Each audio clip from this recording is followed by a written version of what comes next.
Good morning, everyone. I hope this finds you all well again and getting weller. Those of you that are going through some tough times, hang in there. That's all I can say is hang in there, keep ripping it apart. Know when you need to pull back or when you need to get more aggressive. And generally, I think more aggression is at hand. But again, sometimes you have to know when to pull back. But good morning, good morning. Is that not a beautiful card? Is that not a just gorgeous card? Boy, the beauty of that is just incredible. All these beauties that we find on the planet, and lots of love to you all. I don't know whether I should mention any names here, and thanks a lot for this beautiful, beautiful card as well. I'll say this card came along with this picture. Look how beautiful that is. What an artist. And that, of course, is little Coco. Is that not beautiful? I tell you, you're a good artist, and thank you. Hugs and kisses to the whole family for this. That is just unbelievably sweet. It captured all our hearts here. Beautiful artist, great eyes. Thank you. I can't. Thanks. I thought that I've got a couple of things here that are very, very important to you. But again, thanks so much for your love. It is not unappreciated. It is immensely appreciated. This is Wayne Douglas Archer. I don't know if you guys saw this post. I don't think you did. This came through the email or something. I don't know if it made the post on the net, but this is a detox crisis. This made my heart sad. I have been treating my granddaughter since she had a seizure, which combined with cutting off oxygen to her brain. She was born with a genetic disorder causing brain damage. So after months of detox, there was steady progress. Then almost suddenly mucus became coming out nose and mouth. Now you know in detoxification that is going to happen no matter what. I was talking to a medical doctor over the weekend of another young man, just sad case, real sad case. And this medical doctor had already had him, started him on a type of insurer, even though the mother was vehemently opposed to it because she's already been through all that. And I told the medical doctor if she wasn't careful, she was going to give this young man pneumonia, which ended up doing, and then if they treat it for pneumococcus with antibiotics, which is just a mucus condition, then they could, this child is so advanced in his problem, they could go ahead and terminate this little boy's life. And I don't know how much she appreciated that, but she needed to know that because she's going to see that happen if she's not careful. I told that to another medical doctor, an ER doc, once about a quad I had in the ER. She had so much mucus she couldn't breathe. So we had to run her to the ER because in a quad, mucus builds up in these lower chambers real thick. And the longer that mucus is in the body, the more anionic it gets, the more thicker it gets, the more coagulated, agglomerated. And so this is what happened. So I told, don't give her antibiotics. He did and killed her. She died 3 times on them. They finally stabilized her, put her in another hospital to die. The parents finally, we got a quarter, grabbed her, took her home, and got a suction machine, and she did well. I mean, she's the one that C3, C4, total reconnection of the nervous system. Almost suddenly mucus came out of mouth and nose and mouth, and she had trouble breathing. Upon rushing her to the hospital, and this is the problem right here, she was getting a lot of this mucus out of her, and that's detox. That's the problem. A lot of mucus in, a lot of mucus out. Well, of course, people freak out. Of course, it does give you a little shortness of breath. That's why a suction machine. That's why you have pulmonary. That's why you have pulmonary division in your hospitals to do nebulizing treatments, suction machines, and everything else. But they rushed this little girl right up to another hospital. They flew her to a large children's hospital. That's scary right there. They used antibiotics to control the mucus. Well, right there was the worst thing that medical doctors could have done. That's where you bridge from a lack of understanding to almost insanity. They gave her a CAT scan. Okay, so here we go. We got another CAT scan where 300, what's a CAT scan? 300 x-rays, subtract that by about 0.6, 0.7 rads per x-ray. You're at about 150 rads. Nobody shoots 150 rads except CAT scans. It's what makes them so cancer-causing. And you did that of the brain. I was shocked. She is 10 years old and breathing on her own. They started that because of brain damage. It would be best to have her pass or killed than to continue with her 24-hour care. This is what I assume they told the parents. Do brain cells regenerate? Absolutely. Need to hear some other opinions? Absolutely. This is, I thought, was an incredible case. One where these type of cases are so far out of the reach. Most cases are, no offense, but this particular case way outside of the medical realm. I think that medical doctors should only be allowed to stabilize in the emergency room while we come in and clean up the job. It's what medical doctors don't understand is our level of expertise in health and nutrition. This medical doctor thought she knew more about nutrition. I said, no, no, no, no, no, honey. We know far more than you ever thought about when it comes of nutrition and chemistry and how all that is. And she was taught basic fundamental chemistry, I'm sure.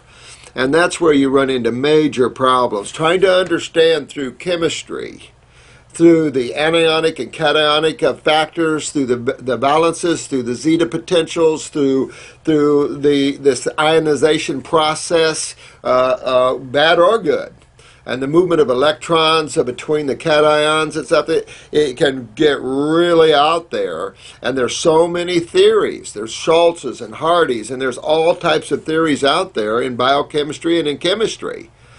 And I just have to say that sometimes chemistry doesn't always fit when you look at observed clinicals, because there's just so much to understand in that movement of electrons and the changing of the potentials and the magnetic bonds and things like this. So really, really difficult. I'll put it that way. There's a lot of thoughts out there on this, but the bottom line, and you're going to, and again, this we'll talk about this in the school, the simplicity of this whole thing and keeping it that way, because there's just too much disagreement, and that's problematic. So yes, absolutely, this is the case where if it was me, I'd be using upper circuit, brain, and nerve. Absolutely. Heads down, full of mucus. The body's trying to clean this out. You can't regenerate brain tissue when the brain is full of mucus. That's the problem. This suppresses interstitial drainage. This creates this anionic or agglomerated medium, a coagulated medium. This sets up acidosis, and then, of course, with acidosis, then you have the potential of the destruction of the cells. And so inflammation and swelling minimally, etc., etc., etc., etc. So I find this case exciting for her potential to come back. Definitely fruits and berries and the melons are the only thing you would want to serve this little 10-year-old, and in a children's hospital, she's probably getting all the pedicures and all this crap that will only serve to give her more mucus. I mean, this is, the high stupidity of this is unbelievable. This is the problem. And so the parents are going to have, she's 10 years old, so the problem with this is the state can override the parent and say, get out, and we're controlling your kid. And it's just, we have some serious ethic problems like that, where the narcissistic views of the allopath claims that if you don't go our way, then we need to take your kid. This is that power we were talking about of the World Bank, Rockefeller syndromes, where we'll power you out, we'll fill you full of fear, or we'll create such a power here that you won't have a choice. That kind of thinking needs to be buried, if you know what I mean about buried.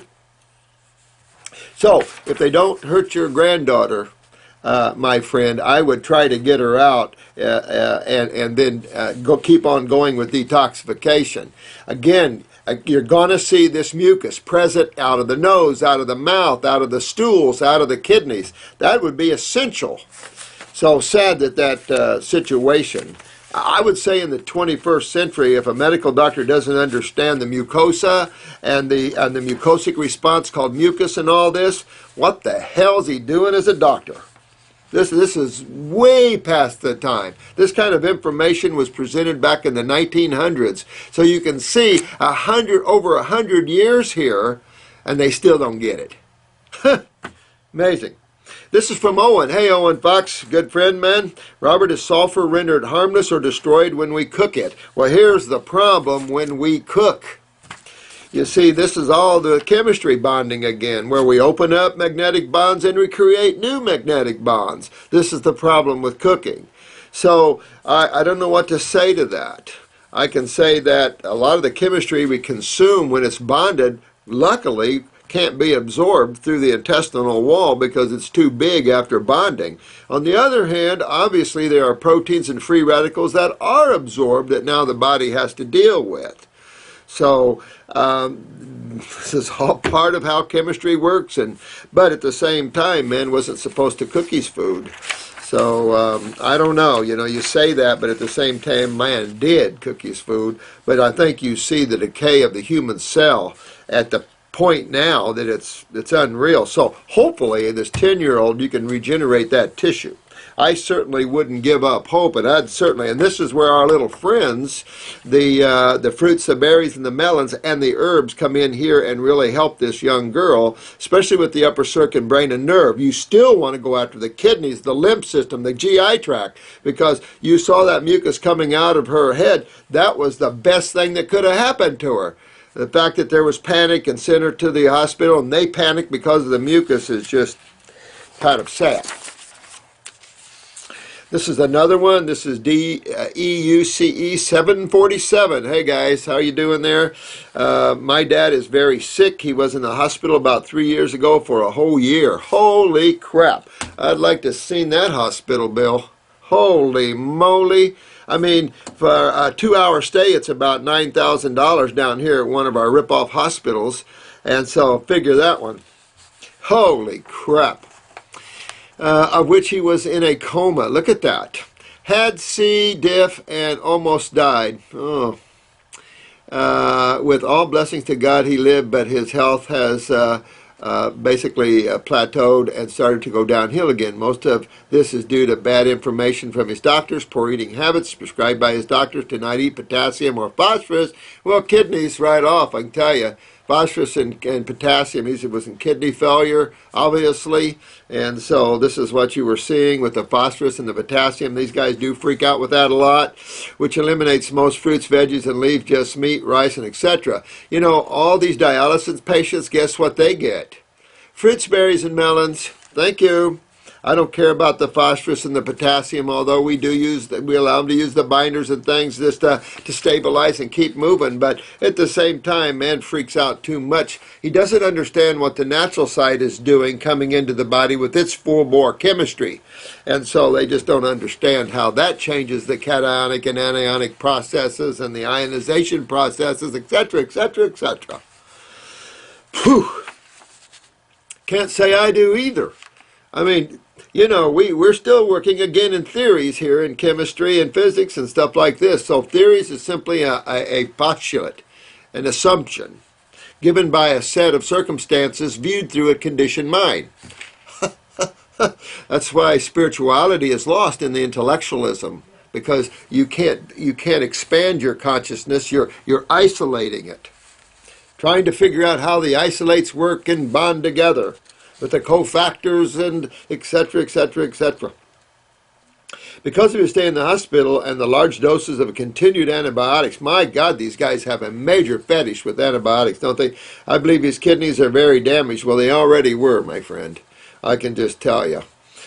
He was on a there you go, dialysis. That's why the potassium and the phosphorus there.